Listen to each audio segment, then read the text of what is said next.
You are watching Digging Deeper. We are live 7 p.m. I'm sure it's 7 a.m. somewhere.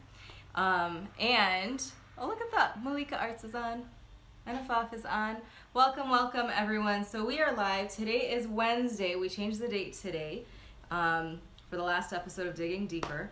And this is the last episode of Season 2. So you're like the honored guest for the last episode of Season 2. And this is the last one for the year.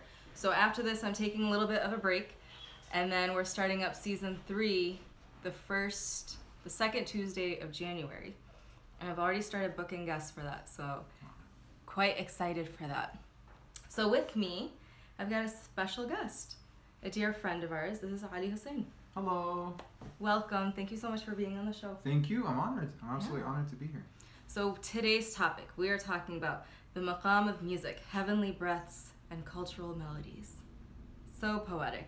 Such a poetic title. I'm really excited because anyone who's really interested in music and fusion and world music and how music collides with spirituality and how it's one and the same, this is the topic for you.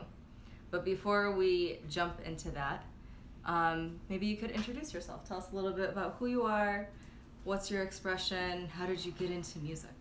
Well, hello everyone again. My name is Ali Hussain. I was born in Iraq in 1984 to an Iraqi father. So I was born in Baghdad, and my mom is Egyptian. So already I have sort of a cultural fusion, Middle Eastern fusion in my background. Was she living there or had she moved there? My father was actually studying in Egypt. Oh, okay. He was studying at Azhar University. He was studying agriculture. And so they happened to meet there, and they got married there, and then she moved back to Iraq after he was done with his studies, and they lived there for, like a good number of years. And then they came to the United States before I was born with my older siblings until about 1980, and then they went back to Iraq, and that's where I was born in 1984. And we lived in Iraq until about 1990, right after the first Gulf War, and then my father left Iraq and went to Jordan for work, and then we followed him in 1991, 1992. Thank you. In 1991, 1992, and we lived in Jordan until about 1996, 1997. That's when we migrated to the United States. I was about 13 years old then, when I moved right at 8th grade, second semester exactly. I finished middle school in the United States, and then I started high school, and then we've been here since then. Really, Michigan since then. Yeah. Interesting. When you came here, what was the experience like of leaving something that was home and creating a new home? It wasn't only leaving, it was actually a sudden kind of transition, because we were planning on actually migrating to the United States, but we weren't planning on doing it when we came, because my father, he had the idea of us just sort of visiting the United States for a few years until we sort of wrap everything up in Jordan, because we had a place, we had a car, he had a job. So he was hoping to sell everything, but then we came in 1996, we visited family in California, and then in 1997, we came to Chicago to visit some friends, and then at the airport they were like, look guys, if you don't want the green card, we can give it to somebody else who needs it. So my father was like, yeah, you guys are staying. So I left behind, an entire school and teachers and homeworks ready to be finished, and then just started. What really was the biggest thing for me during finishing, imagine starting second semester of the end of middle school, which is, if there is a recipe for disaster. That's a very jarring experience. And so cultural shock galore, it was terrible. And middle schoolers are mean. Middle schoolers are mean. They themselves are going through... They really do, because it's like you don't know who you are yet, and there's like this... And then on top of that, moving, wow. And I mean, something as simple as I remember now, something as simple as making friends was a terrible experience for me. Because in Jordan, in a Middle Eastern society, you're sort of, if you just sit by yourself, people will come and talk to you. They will either tease you, mock you, or genuinely to have a conversation with you, but they'll at least talk with you. And that was something that just didn't happen in middle school. So I pretty much for 6 months, I just stayed by myself. And then things sort of picked up in high school.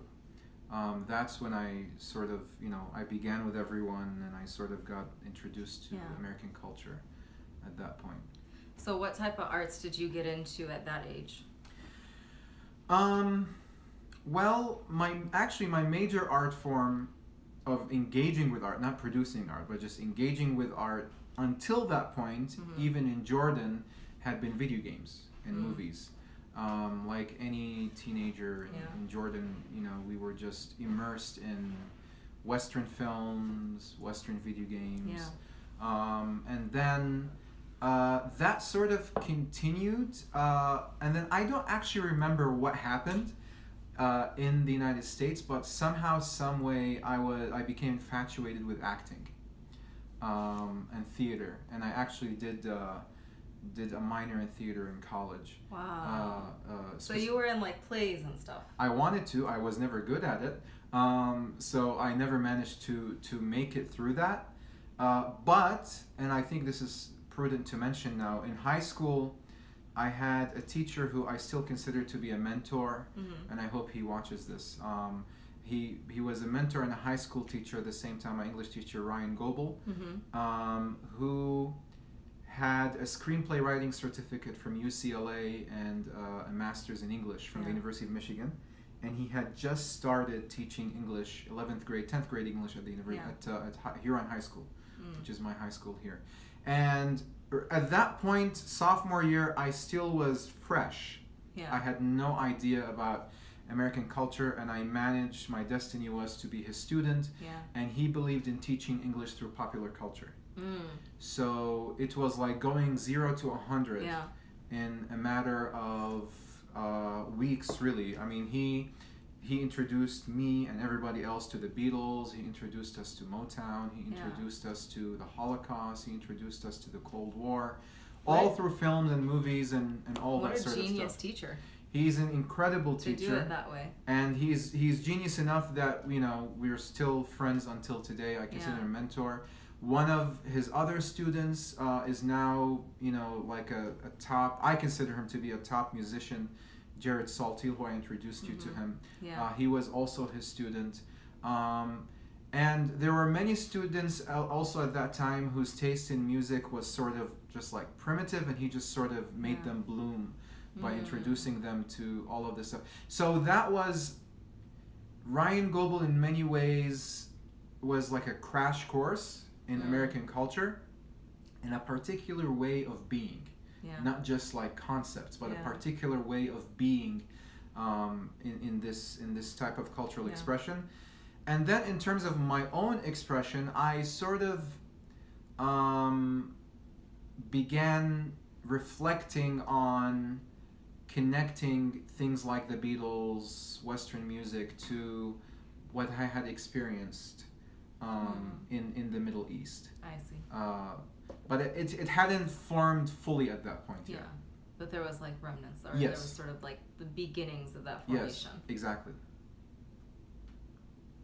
That's so interesting. It reminds me of a colleague of mine who teaches comparative religions. And one of the things that he teaches is myths, but he teaches it through comic books. Wow. And that was his PhD. Wow, that's amazing. And so he teaches these archetypes and these motifs all through comic books. So that's what they do for the whole semester. And that's, what's his name? That's Joseph Campbell's entire thing on the power of myth and the presence of myth in Western culture and Star Wars and Lord of the Rings. That was sort of my journey going forward. It's embedded in everything. It is embedded in everything. You just have to see it. Yeah, every society does it.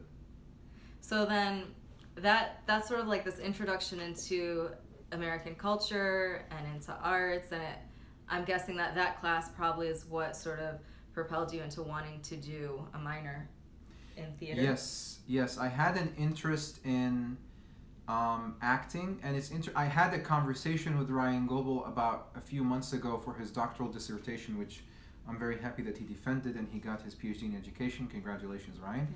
Yeah.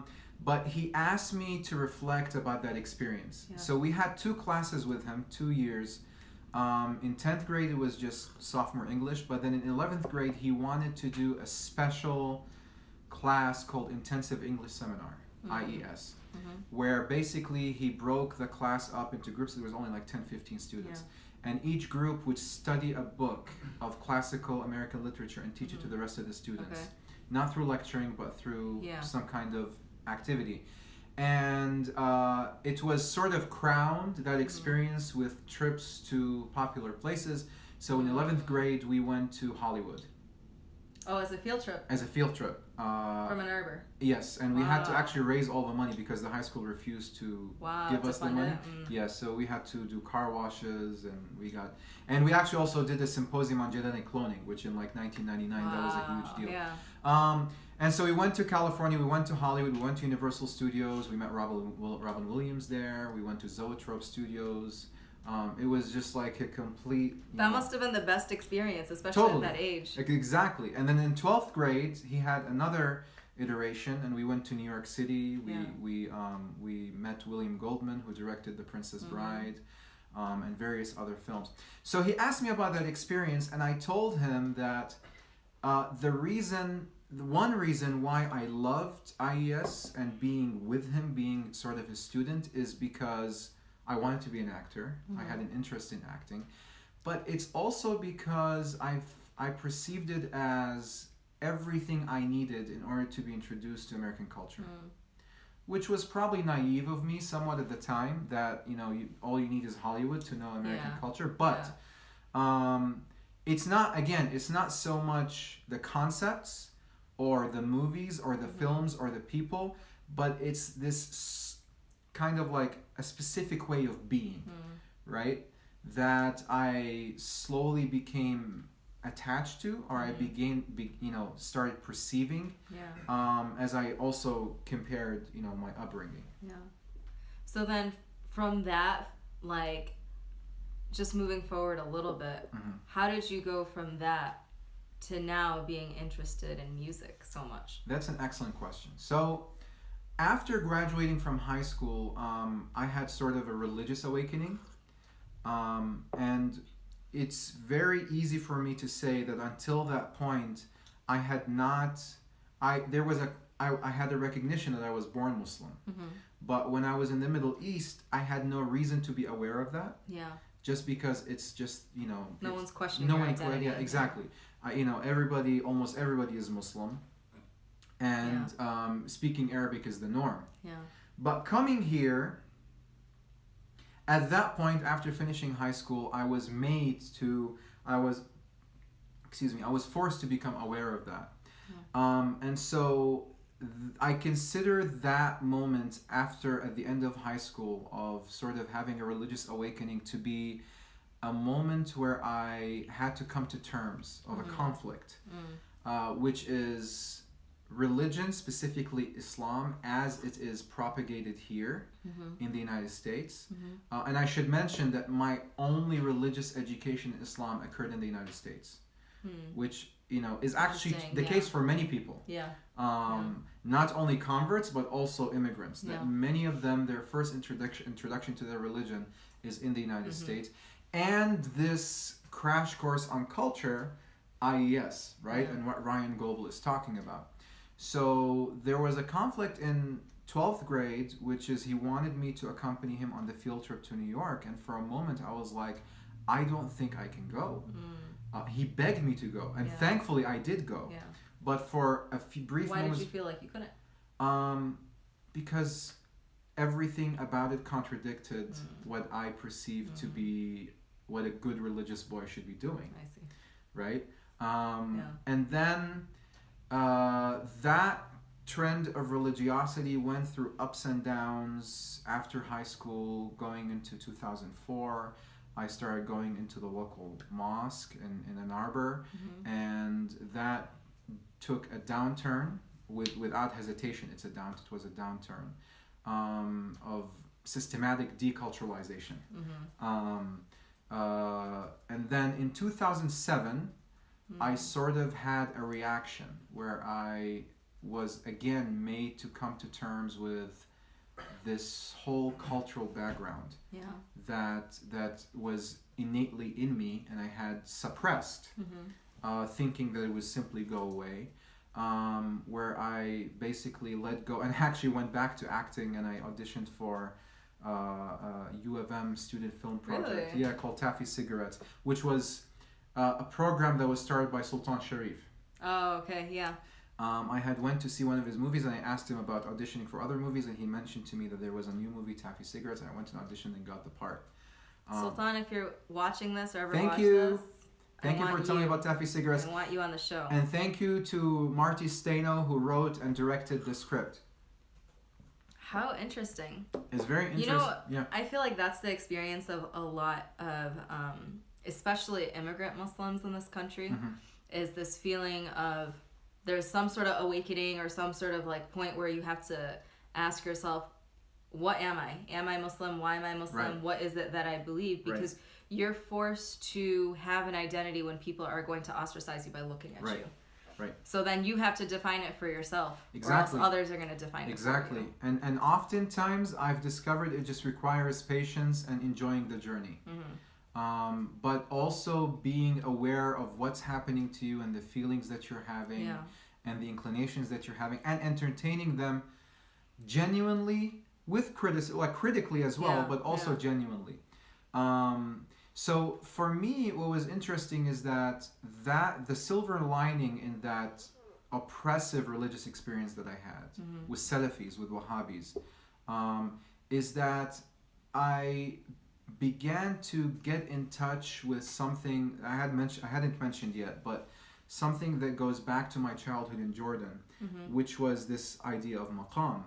And that is, I began to sort of delve deeper into the art of reciting the Quran using musical melodies. Somehow, some way, this was something that was also indulged by the Salafis at the mosque. I don't know how, but God made them to enjoy that. So I began to delve deeper into that. Now, just a little background about my interaction with Maqam. My first experience with Maqam was in Jordan, and again, in this life of a 10-year-old or a 13-year-old who has no awareness of being a Muslim, but who was made to go to the local local mosque with his father for the Friday prayer. So I remember specifically one time we were going to the Friday prayer, and the mu'adhin, or the person who calls to prayer, recited the adhan in both the melody and a tone of voice that the Arabic word to describe it is shajan. It had so much shajan, which is like, it was so emotionally evocative. And the melody was like almost heart-wrenching, like very somber. We would call it in Western music exotic. That I just remember, coming to tears. I just started crying. And you're a kid at this point. I'm 10 years old, like 1994. So I'm like 10 years old, maybe 1995, 11 years old. And I had no idea at that time what maqam that was. I didn't even know what a maqam was. And then forward, so this experience sort of lingers with me. And because of that, I sort of start looking forward to going to the mosque, only to hear this man. I actually didn't pay attention to the sermon. I could care less about the sermon. Oftentimes it was political, what have you. I could care less. All I cared about... I just want to hear him. I just want to hear that man's voice. And then forwarding, coming to the United States, and then I have this, really traumatic religious experience, and then I'm now delving in the midst of that into this art of Quran recitation. And prior to doing that, I start developing an awareness that some ways of making adhan sound sad. and some ways of making adhan sound happy. Yeah. And the same thing in Quran recitation. Yeah. So it's just this intuitive, and then once I actually start delving into people who like, or teachers who talk about Quran recitations, most importantly Mustafa Ismail and his school of reciters in Egypt, it becomes this whole arena for me where I just, there's like these musical melodies, and they're actually being used in Quran recitation. Yeah. But until that point, I was like, I shouldn't be doing music. This is all just for Quran Isn't it recitation. funny how that happens? How we're taught that way? Because I too spent a lot of years studying Quran, and it was during that period of my life where it was really dictated by this like more Salafi, ultra conservative understanding of Islam. And I went through a very difficult journey in my life with music, because from a very, very young age, I had always been connected to music. But then as soon as I had this awakening, I was made to feel so guilty, but then praised if I had recitation that was really melodic and beautiful. Right. Whereas in reality, I mean, the case of Arabic music specifically, and the very conscious and aware adoption of maqam by Egyptian reciters specifically, brings to the forefront this idea that in those societies, Quran recitation is really just another type of musicality. Yeah. It's just another type of, what's the Arabic word for it? Istitrab, or like having musical consciousness, musical literacy. Yeah. And so what struck me is I would listen to these recordings of Mustafa Ismail, and I would notice that the audience are actually requesting him to recite in a specific maqam. Yeah. And then I realized upon a little historical research that actually these same audience members were the ones listening to Kulthum. So what happened... Who was a singer. Who was a famous singer. like the Egyptian diva, probably until today. Yeah. What I realized is that, and this was a later realization, is that my attachment, my whole relationship with maqam, and especially Quran recitation, was not really only a religious thing. Yeah. But actually me negotiating my cultural identity. Right? So on the one hand, my religious experience is so traumatic, so isolationist, so really anti-American, anti-anything Western. It's trying to exist in this igloo. And then on the other hand, I have this harmonious experience of music coexisting with scripture in the Middle East, and now I am trying to figure out, okay, so the only thing that was remaining is, how does this work with Western music? What can I do with Western music? And that was sort of the journey going forward. What I didn't have at that point is writing, and you can ask Ryan Goebel about that. He'd probably laugh when I mentioned this, but my writing was disastrous in high school. It was, I mean, and he sent me a piece of paper that I read in high school, and I was, I almost fainted. I was like, how? That's got to be fun comparing the two, like what you write now as a PhD, almost a doctor, inshallah. Inshallah, and your mom commented. She said, "I love you all, dear friends." I love you too, Mom. We all love you. If you don't know, Adi's mom, Sosin, did this piece up here, and I'll link her Instagram, so definitely check her out. And Christina, do you want to say your comment? No, she's right here. She's right here. So we'll take a question before we move on. Do you think memorizing the Quran would make your relationship to it different had you learned it in a more melodic way? Or when you learned it in a more melodic way, I guess. And I feel like the Salafi way of learning Quran forces you really engage with learning the meanings of what you are saying. That's an excellent question. I think the meanings are the way you recite changes depending on what you're reciting. And that was reciting. exactly what I was going to say. I think I've heard someone say who has a very strong attachment to the Quran, that any person who finishes memorizing the Quran wishes they could forget it and memorize it again, just so that they can go through the experience of memorizing it. But that doesn't take into fact the idea of maqam. And I think melody, and there are so many secrets in the hadith of the Prophet ﷺ when he said, whoever does not sing the Quran is not one of us.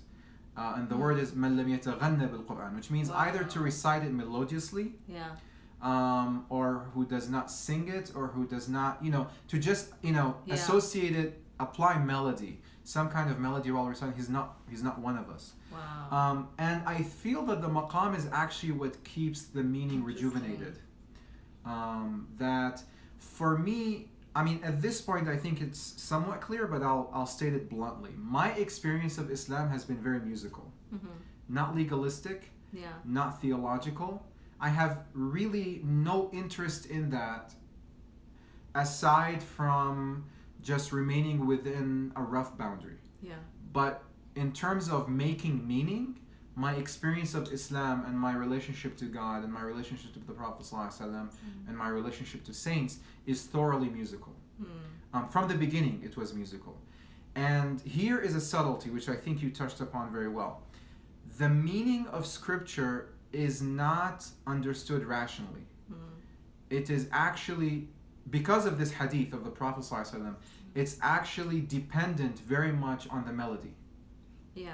So the melody which means actually that even if you don't know Arabic, but if you have a musical sensitivity, you could probably understand the Quran better than someone who knows Arabic, but who doesn't have musical consciousness. Precisely because, and we all know this, the book by Mysticism of Sound and Music by Hazrat Inayat Khan, where he says that, look, the original scripture is actually music. Like the scripture that was given to Sayyidina David alayhi salam, was music. And that these later types of scriptures of words are only because human beings lost their ability to understand through their heart, which what I believe how we understand music. We feel it through our hearts. So, but that also means that even the Quran, at its highest level, once you transcend your just rational focus on what this word means and what this word means, you actually begin to hear the maqam give you the meaning. I mean, it's interesting too, because if you think about how the Quran was taught, so to speak, to the community of the Prophet sallallahu alaihi wasallam, it wasn't through books and it wasn't through sitting down through lecture. It was through hearing it. You're listening. You're having an experience with listening to these words, and it's impacting you in a certain way. And I think that we have really lost that, because if you look at not just Arab cultures, but any culture across the Muslim world that is not in the West, it is very normal to have a listening session of just listening to the Quran. And we don't really do that. We don't engage in it in that way. We have become, and now we're looking at, like, if we were just to talk about like American Muslim community, we are infatuated with grammar. We are infatuated with the grammar of the Quran. We are infatuated with a linguistic study of the Arabic meaning of the words. And even then, our study stops at any creativity of engaging the meaning of Scripture. And the idea that God might very well communicate His words differently to different people, the scholar and the farmer. But this whole aspect of the musicality of the words, and the fact that divas like Kulthum and many Egyptian musicians back in the day, until very recently, they began their musical journey through Quran recitation. This is very well known about Kulthum. The reason she had such an impeccable pronunciation of Arabic in her songs, she could sing Fusha, she could sing like in Al-Atlal, she could sing Egyptian dialect in vernacular like in Lissafak or any of the other song, is precisely because her background is in Washahat, or religious songs and Quran recitation. Wow. And also, in that time period, in the 1950s and 1960s, there was such a close relationship between someone like Mustafa Ismail, a Quran reciter, and Kulthum. Yeah. And Muhammad Abdul Wahab, who composes. Especially at that time historically in Yes. Egypt. Yes. Oh, look who's in. MashaAllah, Sidi alayhi salam. Who is this? You remember from Morocco? You met her in Morocco. Oh, Hawa, Wow, yes. yeah. Assalamu alaikum, Hawa, how are you? Yeah, it was definitely, there was a close relationship at that time. And I feel that now when I sing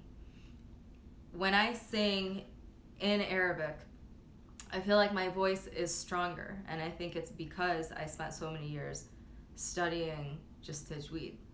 And had I not done that, maybe that I feel like because I did that, it made the transition into singing just a seamless transition. Right. Like it just felt really Right. easy and natural. Right.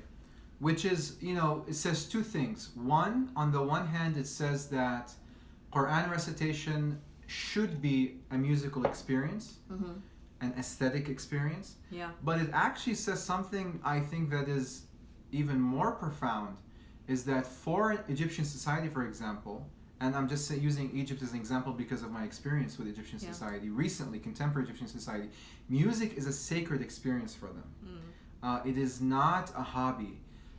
It is work, and it is work of the highest caliber. And I've reflected a lot about, like, for example, I'd watch, and you can go on YouTube and see these, like a recording session of Muhammad Abdul Wahab. He's sitting in his studio, and the composer is sitting there, and they're about to record one of his songs. Mm-hmm. And you'll see the composer saying, "Okay, are we ready? Yalla, Bismillah ar-Rahman ar-Rahim." So they're beginning recording of a song with Bismillah ar-Rahman ar-Rahim.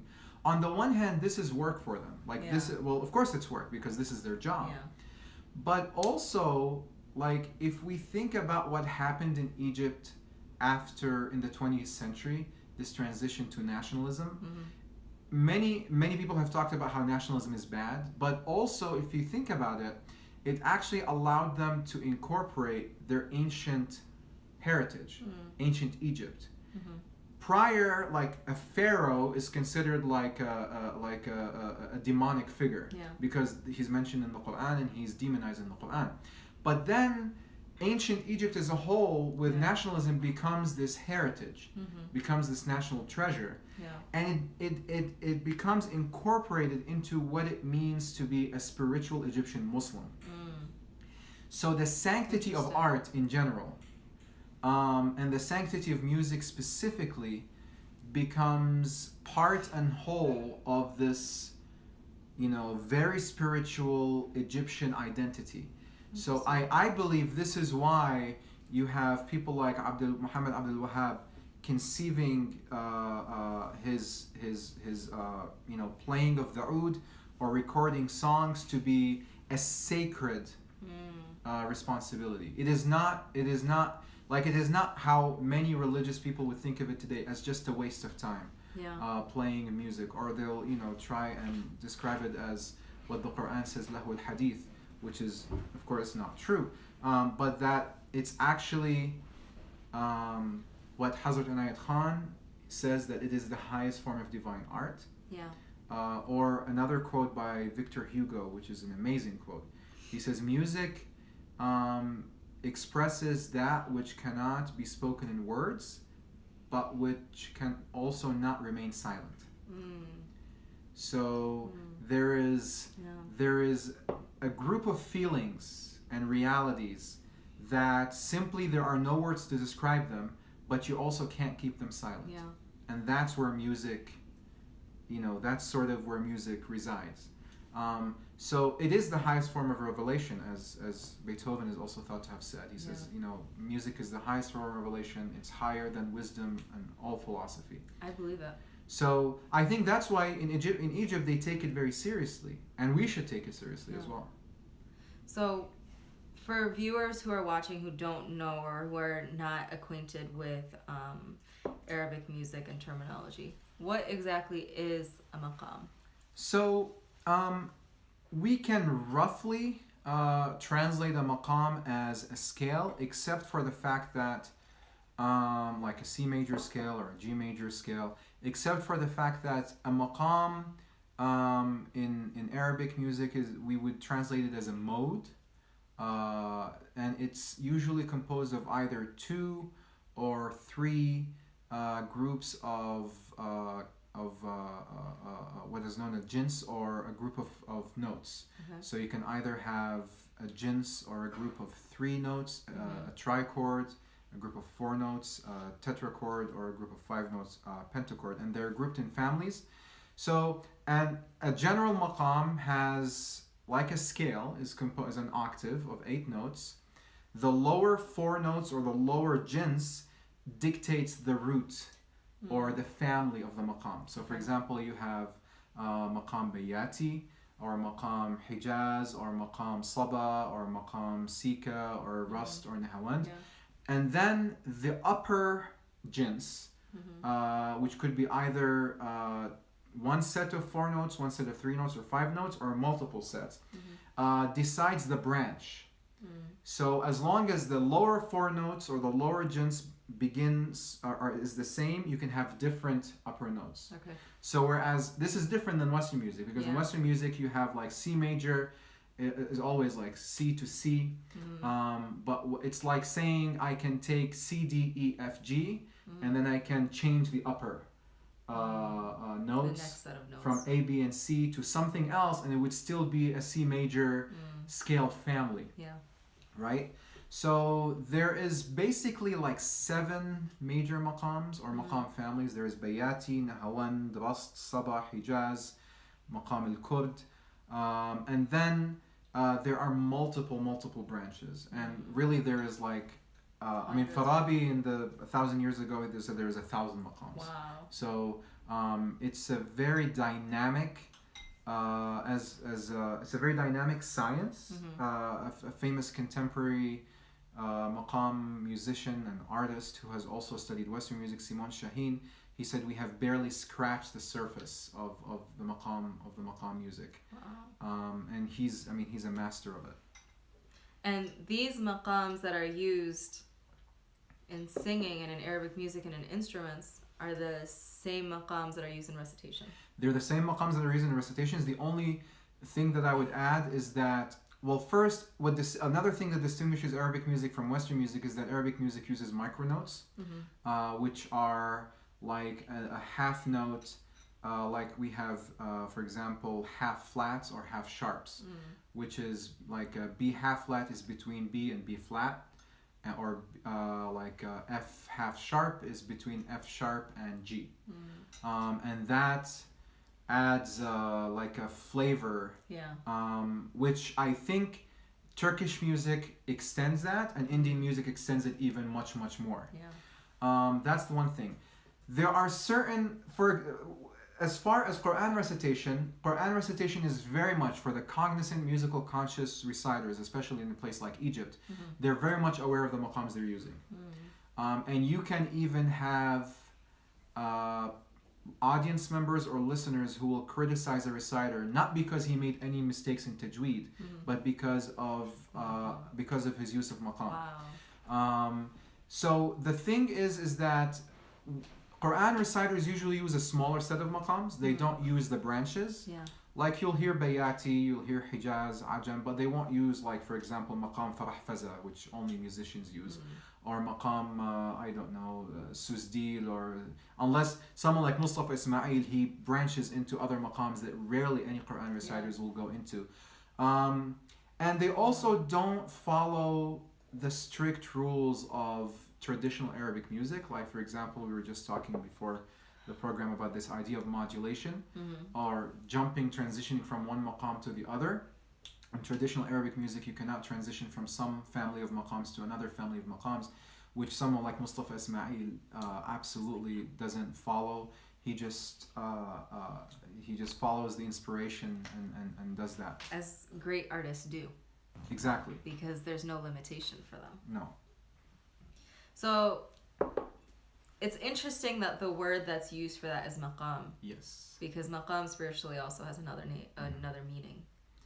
So this is really an ocean by itself. that probably yourself and Ismail as well, we are constantly thinking about the depth and the shall we say the boundaries of the meaningfulness of this harmony between the fact that the modal description, the term to describe the modality of Arabic music is maqam, which in Sufism means spiritual station. And Ismail specifically had some very nice reflections about that, in that in Sufism we distinguish between a maqam and a hal.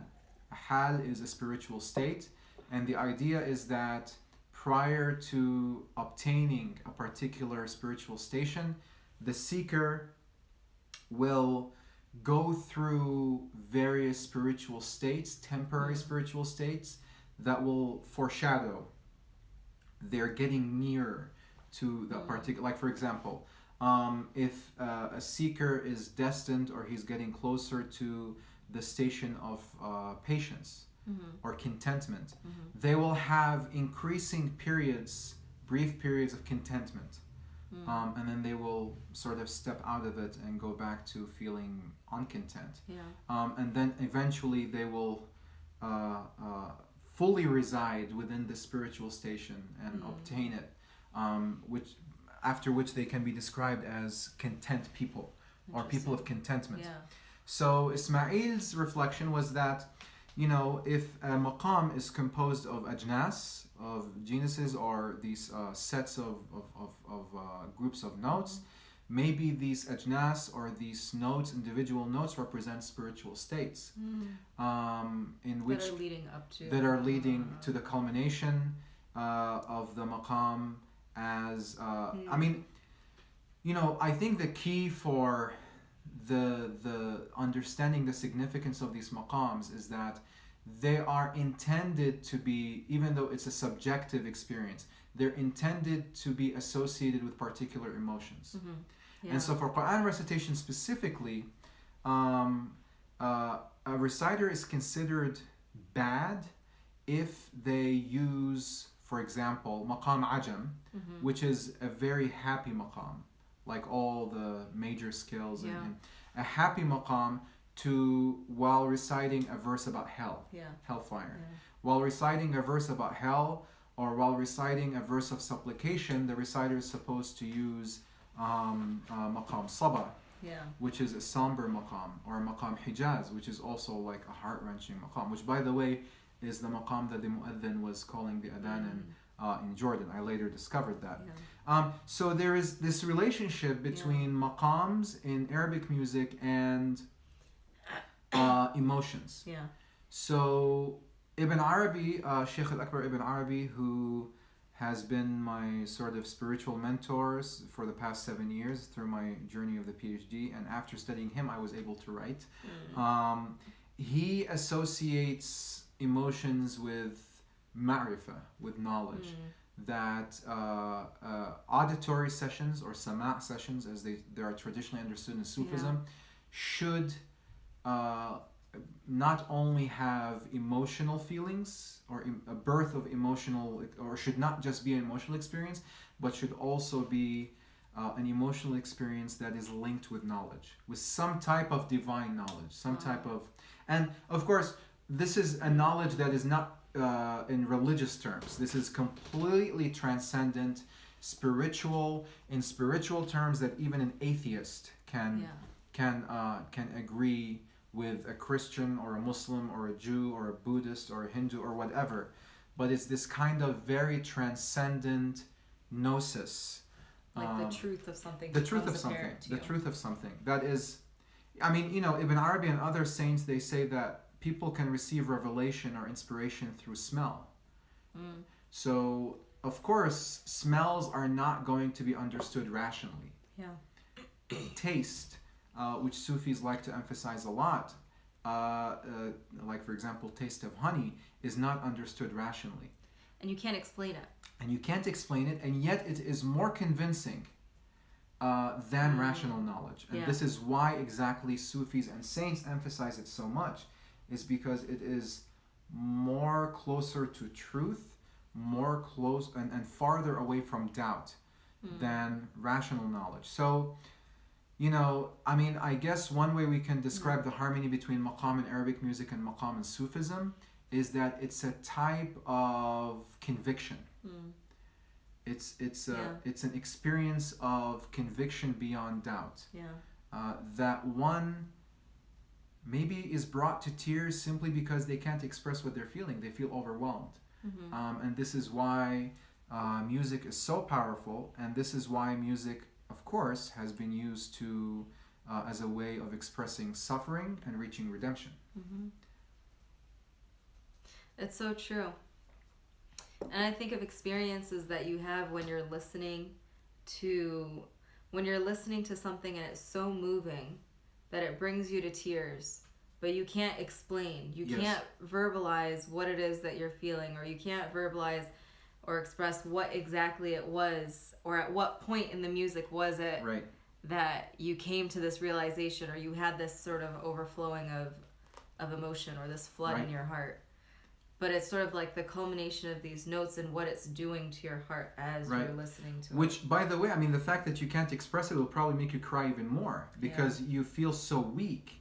You feel so powerless in front of this just purity of tonality, a very pure experience, which is for me why music is so divine, because it's actually it's the closest intimation and mimesis of journeying to God.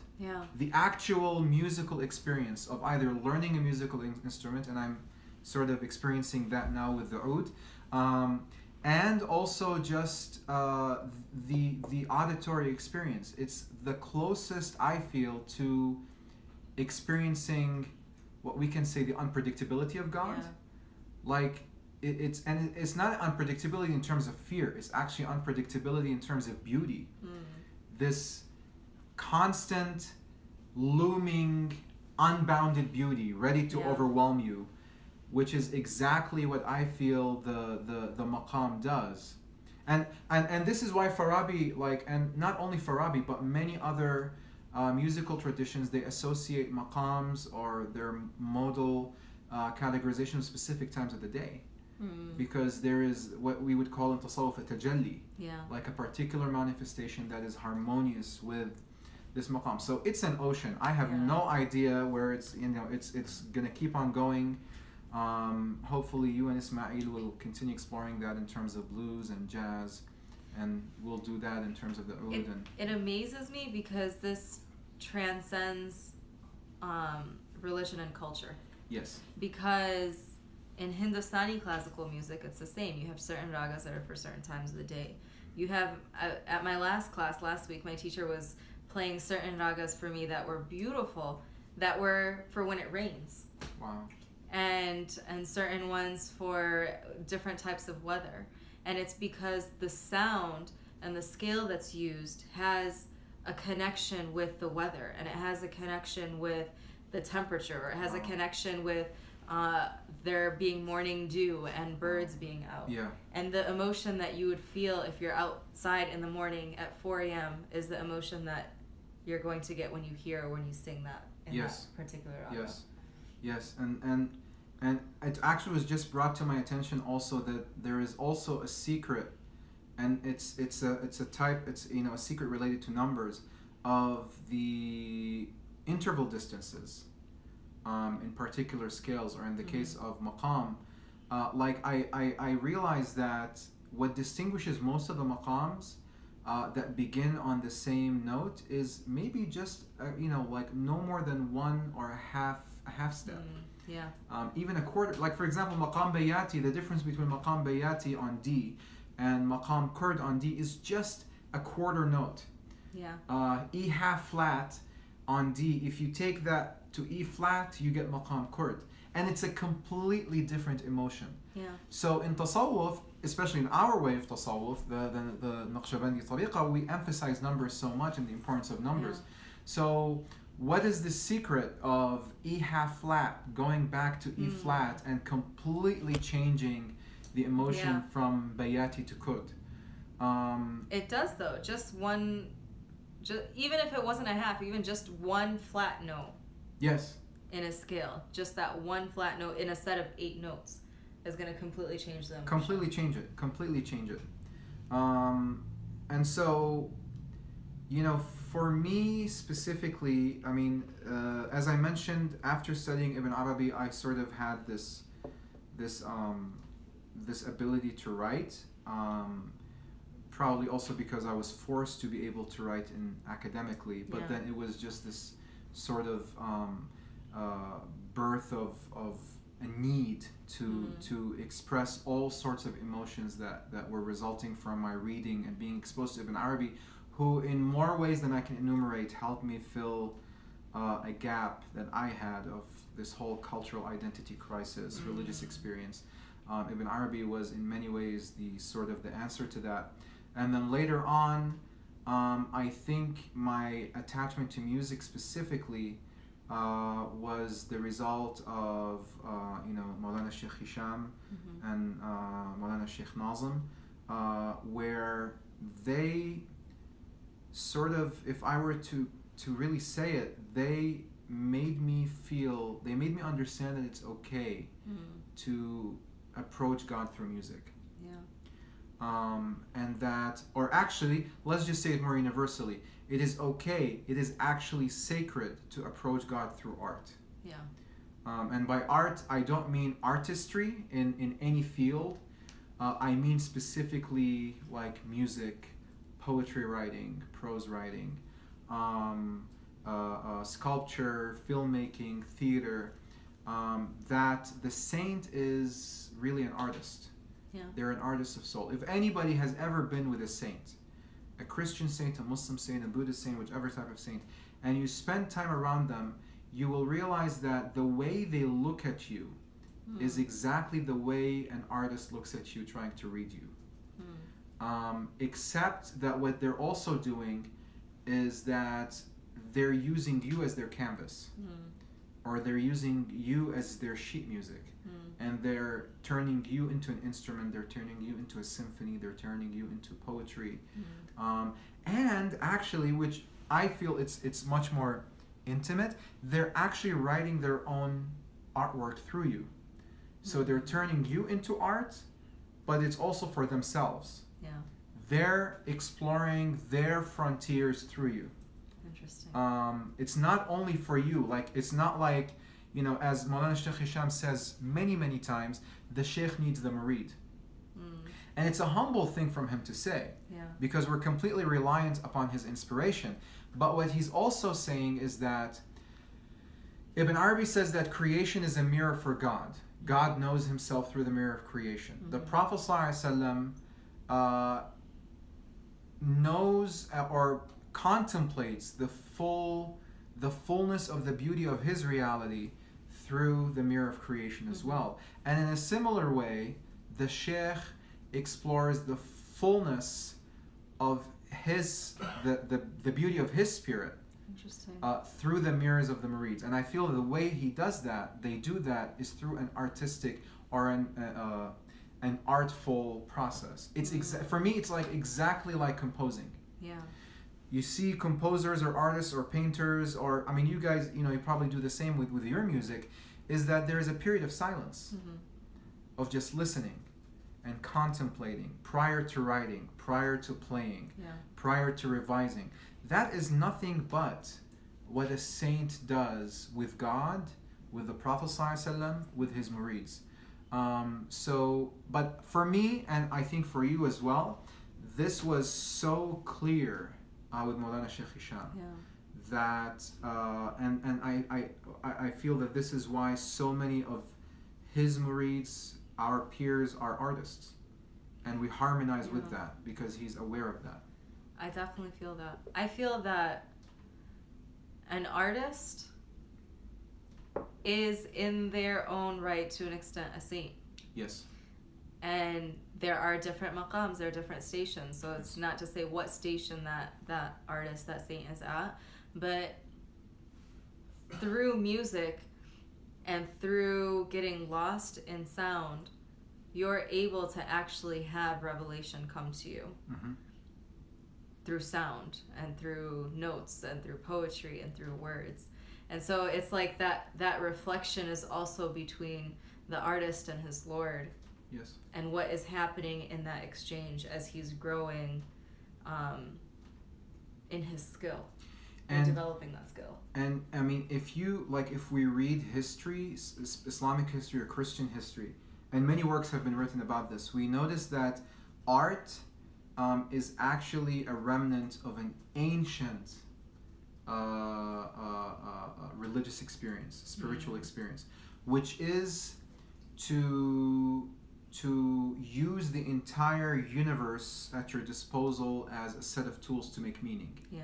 So our education now is so specialized that, for example, historians never interact with scientists. Yeah.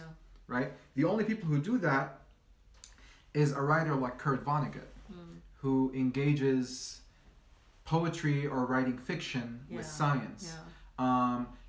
But artists are they're like windows to the unseen, right? They express to society at a particular moment in time. And again, this is why art is so important for suffering, expressing suffering, like in jazz, blues, even Maqam, expressing suffering and redemption, because like an artist is a meeting point between divine revelation, divine inspiration, and then being so sensitive to your society, to yourself as being one with the society, and then trying to make sense of it all. Yeah.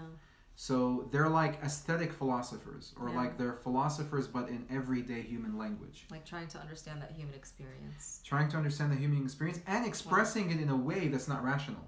Yeah. Right? That even the illiterate farmer can understand. Which actually illiterate farmers can probably understand it better than... That's the beautiful thing about it. And really it's something very profound, that you can have this sort of revelation, you can have this sort of this understanding and these openings, and not having been a learned person per se, having read books. And I think it's probably, they can understand it, they can feel it better, they can heart understand it better, because they don't have this veil of rational expectations or expecting or approaching it through rationality. They're just... Rational expectations. Yeah. Because the academy and this type of Islam that we were taught in the American context, that's what it teaches you. It teaches you just be rational. So, like there's a conversation that's ongoing about whether Western ears can understand Maqam, right? And it's certainly not a dispute of understanding it or like at the level of intervals. Yeah. Because you can understand the rules, you can memorize the rules. But it's really a question of, and it's a deep, open-ended question that, I will probably go through many different stages of what I adhere to, what I hold on to. But it's like asking, what does it take to appreciate jazz? Yeah. What does it take to appreciate the blues? I mean, what is the experience or the heritage of blues, jazz, gospel music born out of? Certainly suffering, redemption. There are particular images that I believe there is a type of spiritual harmony between the experiences out of which a musical genre is born and a person's ability to enjoy that. Yeah. So on the one hand, I think like there are particular memories or images that come to mind when I hear Maqam that are completely harmonious with where the Maqam is born. Yeah. So on the one hand, I think the fusion is necessary to try and sort of expose as many different people, because again, if like a person who has an Eastern ear like myself listens to jazz or blues, they're looking from outside the box. Yeah. And they're going to be able to contribute certain things that maybe a person from the inside isn't aware of. And the same thing with Maqam.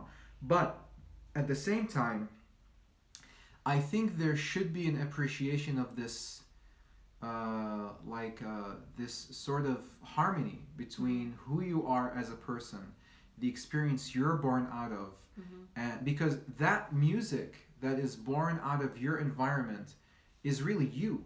Yeah. It's also part of your identity, and that is your strength. It took me such a long time to come to terms with the fact that I tried before going into oud, or before going into, I'm saying going into oud, it's like I'm an oud musician. I'm not. I don't even know how to play anything yet, but I love it.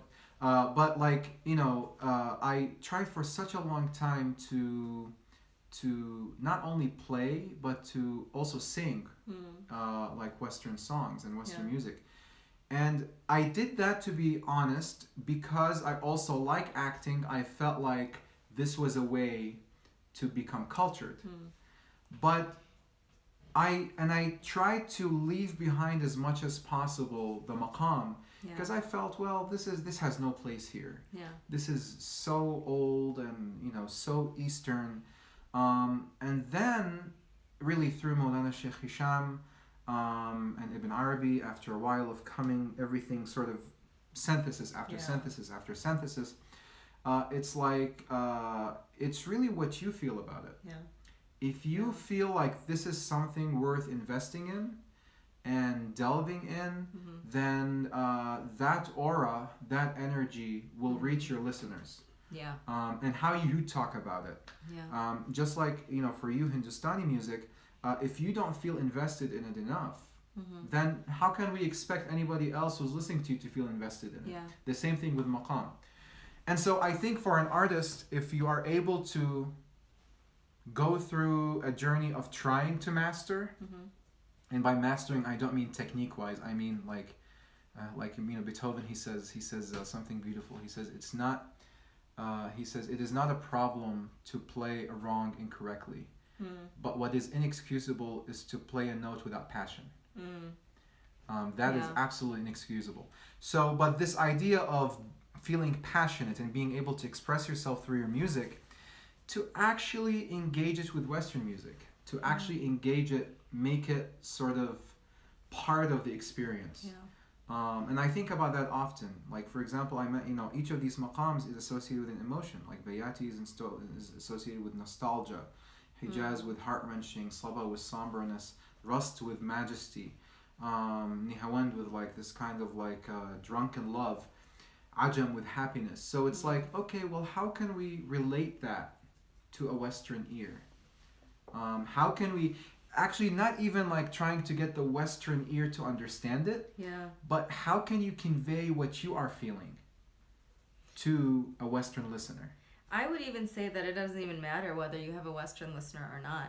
I think what is more important for the artist in particular who's playing the music is engaging in all of the different types of, since we're talking about music, types of music that represent our cultures. Right. And so if we are people who come from multiple different cultures, then for us it's important to engage in those different types of music that come from those different cultures, and then fuse them together just how we are fusing them together in our own identities. There's like this merging that's happening. And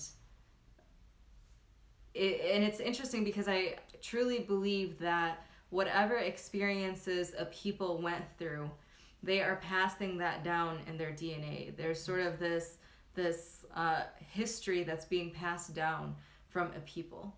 Absolutely. And to be separated from that and to be cut off from that is really to be cut off from yourself. Absolutely. And I mean, it's history. I mean, maqam or music is actually history, because all the developments it goes through, from the moment that it comes into inception or it gets developed or it's born to the moment that it reaches you, it's actually telling through music, through the notation, through the technique, through the theory, it's telling you all the different stages that it went through. I mean, and like for example, for maqam, some people are like, well, maqam is so difficult, there are so many maqams, so many branches, but in reality, there is a historical context for why all these maqams have different names, different contexts from where they were developed. And for practical reasons, of course, there needs to be like a way to make it feasible for people to learn and to apply. Yeah. But at the same time, are we trying to be musicians or are we trying to be artists? Right? Because I mean, I've seen people like my influences in Arabic music are, for example, like Simon Shaheen, who I for the longest time I never even clicked on one YouTube link for Simon Shaheen. Yeah. And then when I clicked on and I listened to him, what caught me about him is that he is not an oud player. He is not a musician. He is not even an artist. He is art. The way he dresses, the way he looks, the way he talks, the way he expresses himself, he has been transformed into art. For me, he is like a modern version of Gibran Khalil Gibran. Gibran is entirely art. Yeah. The way he walks, the way he writes, the way he dresses, the way he looks in his photos, he is complete art. Yeah. So I think, this is what the Egyptians, I think, mean about art being or music being a responsibility, is that it's a social responsibility. It's a sacred responsibility of knowing what you're playing, how it's going to affect the ear of the listener, and what kind of emotions are you. I mean, we haven't said this, but you go back to philosophers like Al-Kindi and Al-Farabi, they considered it a sin to intentionally, for a musician who's aware of what they're doing, to intentionally play the wrong maqam. Because you can ruin a person's soul if you mismatch a maqam with, like, for example, let's say you have because they did this in the Ottoman Empire. They used music as healing in hospitals. Yeah. So if you're going to a depressed person or a sick person and you play maqam sabah, you might kill them. Yeah. Because maqam sabah is a somber maqam. So you have to play ajam or jaharka or ras to make them happy, or nihawand, or somebody, for example, who's having a problem with his wife. Yeah. And you play hijaz, you might make them divorce one another. But if you play nihawand, which is a maqam of like drunken love, so, and again, like we talked about, playing it at the right time of the day, so it's a responsibility. And representing a culture, an entire culture in a place like the United States, is even an added responsibility. Absolutely. I think it's a responsibility, and it's also, if you step back from the music making process, like you're talking about Simone Shaheen and how the artist becomes art themselves. I feel like one of the ways the artist becomes art and gets to that maqam, gets to that station, is their perception of the world changes. Yes. Like the world is really just a tapestry. Like the world is art that is constantly unfolding. The world is a reminder to them of where they came from, or who they are, or who their Lord is. And if we engage in the world in that way, then art is constantly going to be coming to us, because we're seeing it wherever we go. We're seeing it and we're hearing it wherever we are. But if we separate ourselves from seeing the world that way and engaging in the world that way, we become cut off, and we're not able. I feel like that's when we say we have writer's block, or we have certain blockages. We've cut ourselves off from seeing the world and experiencing the world as art, and us as art in it, not just artists. That's and I think having to do with the whole idea of suffering or trauma. I mean, most artists that you read about in history, they have been very traumatic people, and they've had very traumatic experiences. And one thing I heard an Egyptian contemporary Egyptian composer, Mahmoud Mamdouh al-Jibali, who's very well known, and he's like a sultan of oud. He said that he was talking about his father died at a very young age, and he could never express himself to anyone except the oud. So he says, I complained to the oud, and I would, and basically that's his music. So it hit me that a musical instrument, even your voice, is not just an instrument that you're using. We call it an instrument. Yeah. It's actually, first, it's learning a language. Like any musical instrument is a language with its grammar, and then once you know the grammar, then you're able to speak eloquently. Yeah. But you're also engaging with a human being. I mean, if we look at the oud, and this is the same thing for the guitar as well. The amazing thing is its body is actually hollow from the inside, and the same thing with the ney. It's also hollowed and emptied from the inside, which basically is like, in Sufism, that's what happens to a seeker. They should be empty of ego. Mm-hmm. Yeah. And bent and burned and all the things that wood goes through before it turns into an instrument. So essentially, you're dealing with a saint. The instrument itself is a saint. Wow. And you need the patience and the respect to one beautiful statement I heard by an Iraqi oud player, also a maestro, Nasir Shamma. Oh yeah. He was I've seen him live. Oh, he's amazing. He is amazing. Yeah.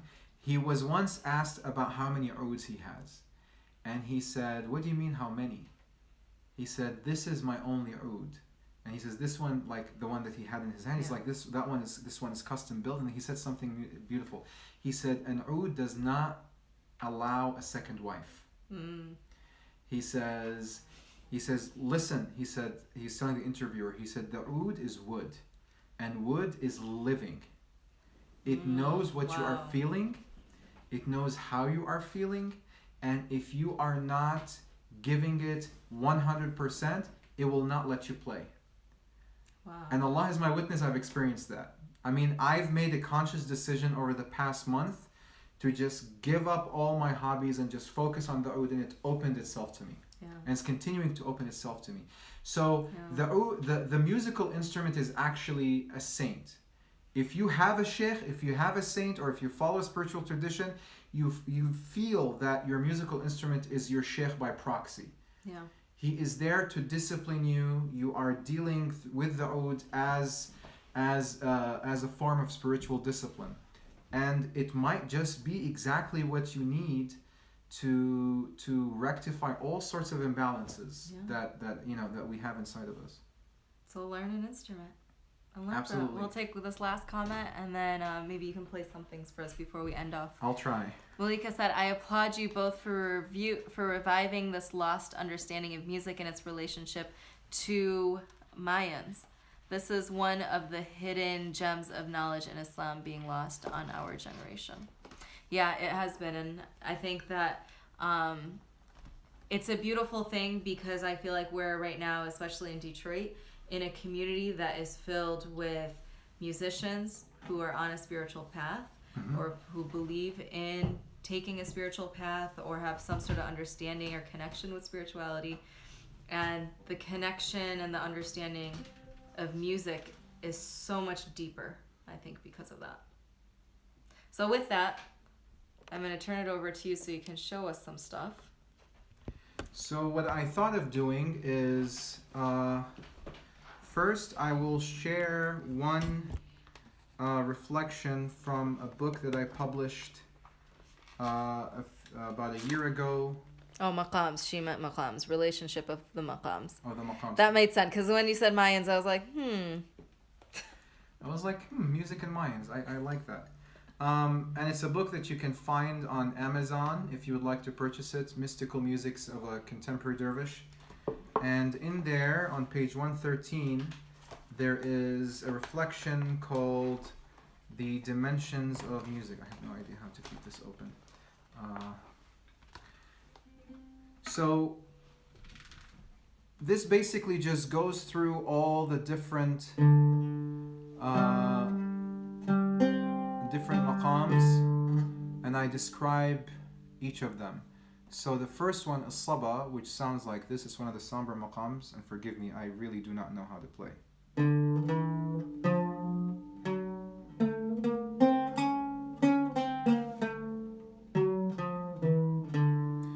Saba is one of thousands of nights of chivalry in the silence of spiritual night. The others, Bayati, Hijaz, Rasni, Hawand, Ajam, and Sika, all carry the weight of universal movement. They each orchestrate the symphony of life in its complexities, light and darknesses. Each are like various windows into an eternal divine painting. So Saba again.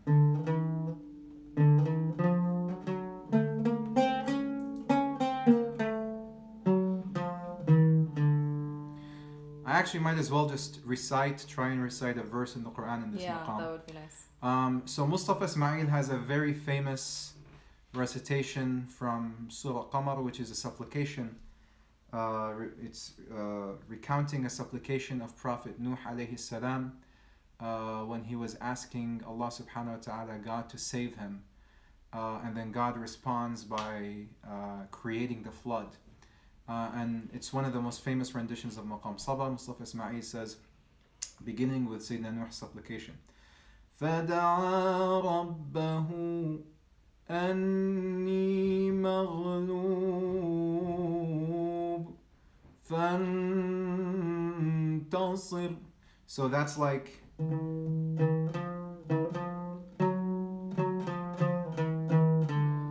that's the part. So then God responds, again Mustafa Ismail is reciting, and he goes up the octave.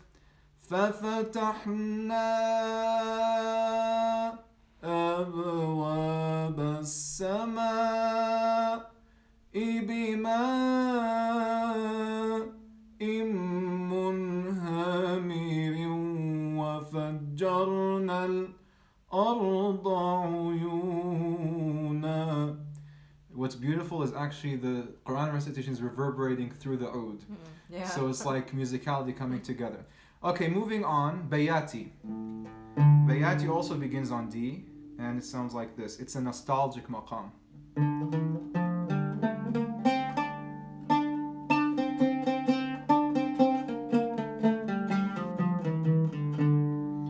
Bayati, the measure of homeliness. This maqam is the station of nostalgia, when the present hearkens to the past and the past overwhelms the present. The spirit becomes the clothing and body envelops itself in a blanket of subtlety in a serene night. There's also a very famous Ottoman composition called Sama'i, which is Sama'i Bayat, and it begins like this.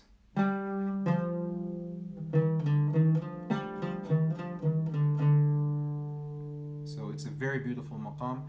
And Quran reciters, they usually begin with Bayati. And Mustafa Ismail would recite it like this. أَفَلَمْ يَنْظُرُوا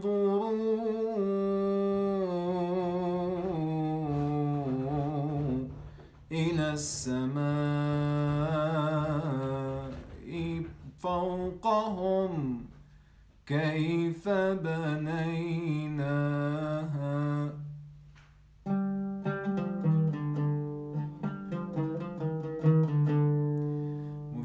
Hijaz again, which was my first love. That was the maqam that the Quran recited, the mu'adhin made the adhan in. It sounds like this. Also on D.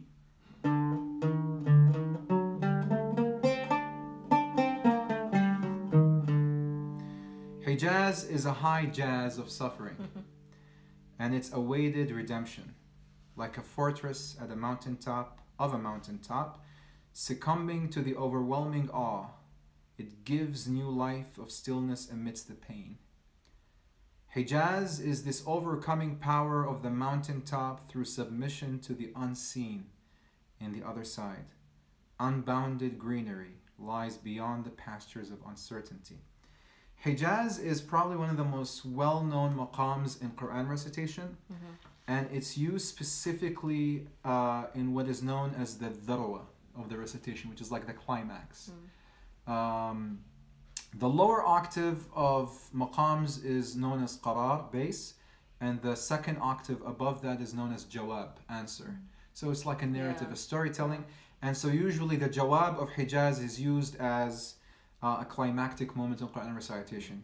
Everything builds up to it and everything sort of goes down from there. And so Mustafa Ismail uses this maqam a lot.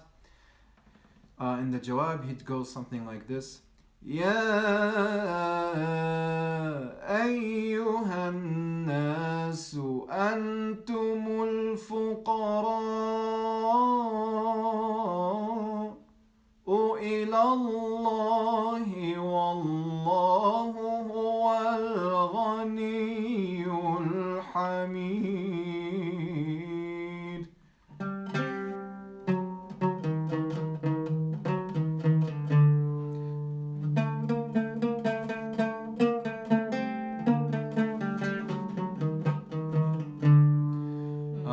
Rust. Rust sounds like this. It begins on C.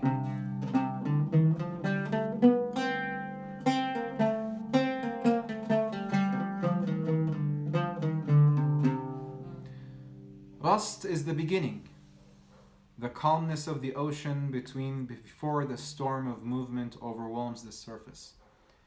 When the water is still in a pure form that accepts the cup and ocean bed. The qarar, the base of rust, yields to the grand vision of unbounded majesty, the jalal of the source, or the majesty of the source. Mustafa Ismail would use this maqam like so. ربنا إني أسكنت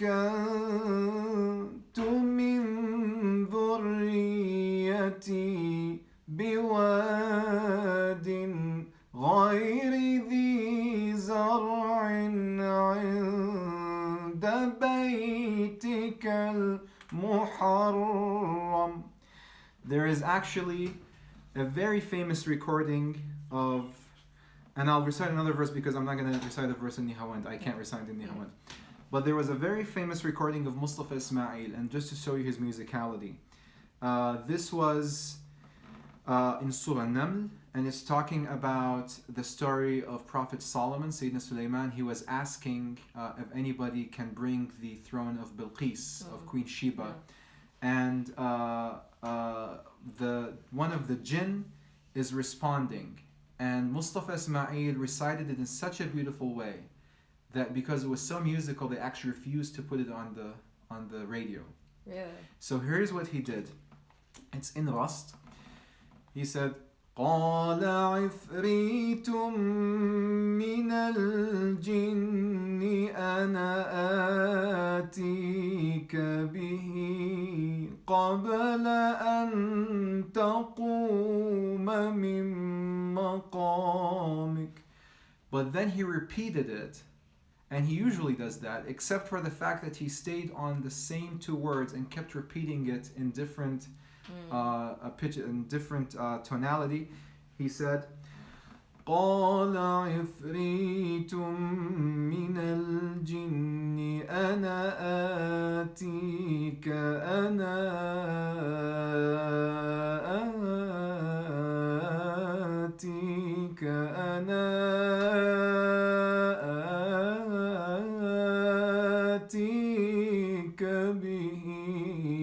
قبل أن تقوم من مقامك.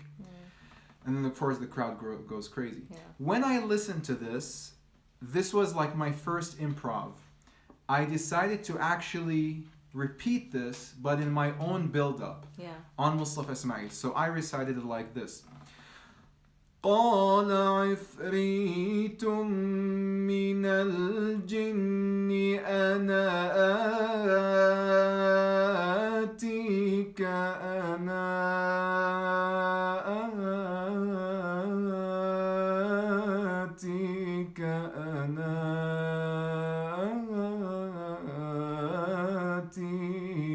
به قبل أن تقوم من مقامك. So that's Maqam Rust. Moving on, last Maqam here, Maqam Nihawand, also on C. It sounds like this. It's the closest Maqam to A minor. There's a rendition of it in A minor, but on C it sounds like this.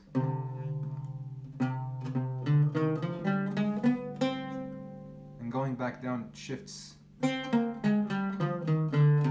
There is one with just normal A.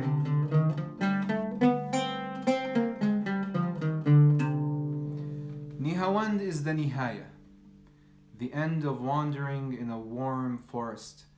The rise and eventual fall of melody in this maqam is a song of a distant place. It reminds those who have been dressed in the homely dress of al-bayati that distant times only come to life with distant places. The boundaries of the past intersect with unknown places like a perfectly mixed coffee, with only brief memories left in the aftermath. That's all. I love how you were able to show us both with the oud and with the recitation, because that was the perfect Hopefully. merging of exactly what we were talking about. So ideally, my life journey at this point is to be able to do what's known as a taqsim, or an improv, canonical improv in Arabic music, where you just modulate. You begin at the maqam and you modulate to the other maqams, and to be able to combine it with my writing, to be able to write creatively and then have the writing actually converse with the oud, for sort of trying to figure out who I am. So that's my journey going forward. That's beautiful. Well, thank you so much for being Thank here. Thank you. It's a pleasure. I really appreciate it. And thank you guys for being on this journey with me for 2 seasons. I really appreciate it. It's quite an honor. And with that, that is the end to this episode. That is the end to season 2. And of course, with an end, there will be new beginnings. So I will see you guys in the new year in several months. But until then, I will still be doing things on Instagram. The website is still up. I'll post information about him and the book and where you can purchase it. So all sorts of information will still be there. So please keep following, and let's just keep the conversation growing. Thank you. With that, peace.